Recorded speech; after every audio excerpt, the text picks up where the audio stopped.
You're meeting someone for the first time. They reach out their hand, make eye contact, and introduce themselves. And the very second their name leaves their mouth, it vanishes.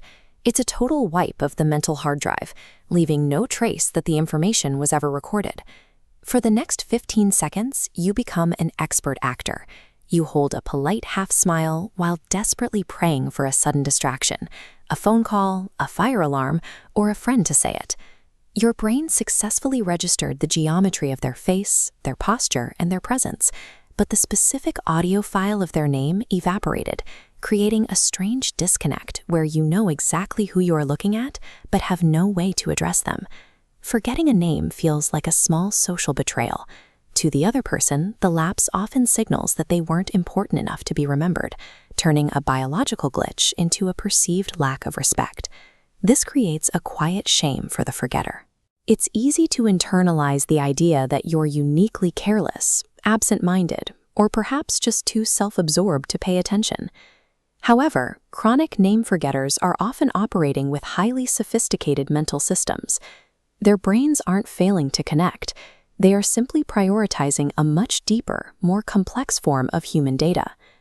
To understand why names disappear, we have to look at the split-second calculations happening behind your forehead. Your working memory, the temporary RAM of the prefrontal cortex, has a very strict capacity limit. During an introduction, this area is flooded. It's busy decoding facial cues, interpreting vocal tone, and assessing the social safety of the situation. This congestion is amplified by the next-in-line effect. When you're preoccupied with your own performance, wondering if your handshake is too firm or if you're making enough eye contact, the internal monologue takes up the last remaining slots of bandwidth. The sound of the name is physically pushed out by the noise of your own self-awareness. The resulting forgetfulness is actually a result of pre-existing congestion. The name didn't fail to stick because of a memory flaw, it was simply crowded out by a brain already working at maximum capacity. Names are also biologically difficult to store because they lack context. This was demonstrated in the 1987 Baker-Baker paradox experiment, which highlighted how the brain treats raw labels versus meaningful concepts. Researchers showed a group of participants a photo of a man and told them his profession. He was a baker. This group had no trouble remembering the detail. A profession activates a massive sensory web. The word baker is connected to the smell of bread, the heat of an oven, and the imagery of early mornings. The brain has dozens of existing hooks to hang that information on. A second group was shown the same photo, but they were told the man's surname was Baker. Their recall was significantly worse. As a name, Baker is just a sound.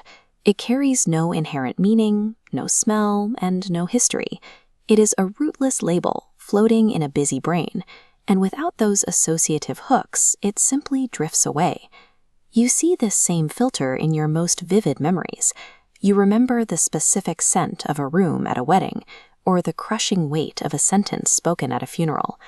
Your brain captures the emotional texture, but often discards the mechanical details, like the font on the invitation.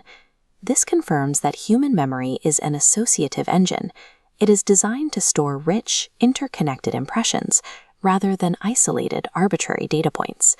When the mechanical label of a name fades, a different, more detailed record often remains in its place.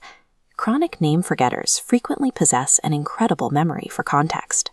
Years later, they can recall the exact way a person's expression changed during a specific story, or the subtle emotional shift in a long-past conversation. This suggests a mental architecture built on associations rather than filing tabs. Because their brains require context to store information, as seen in the Baker-Baker experiment, they naturally gravitate toward the thickest data available, the stories, the subtext, and the personality. They are capturing the substance of the encounter because that substance provides the very hooks their memory needs to function. For these individuals, losing the name is the biological trade-off for deeply processing the human being. They are prioritizing the person's essence over their arbitrary label. While this associative style of thinking is empathetic, the social friction it causes is a problem. Overcoming the brain's natural filter requires a conscious, manual override of its default settings. You can force a name to stick by creating artificial associations.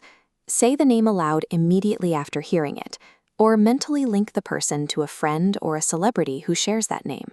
This provides the hook your brain is looking for. Understanding this mechanism allows you to move past the shame of forgetfulness. This specific mental architecture simply prioritizes data differently, favoring depth over labels. Ultimately, the arbitrary sound assigned to a person, your brain was entirely preoccupied with the person standing right in front of you. You weren't ignoring them. You were simply too busy registering who they actually are.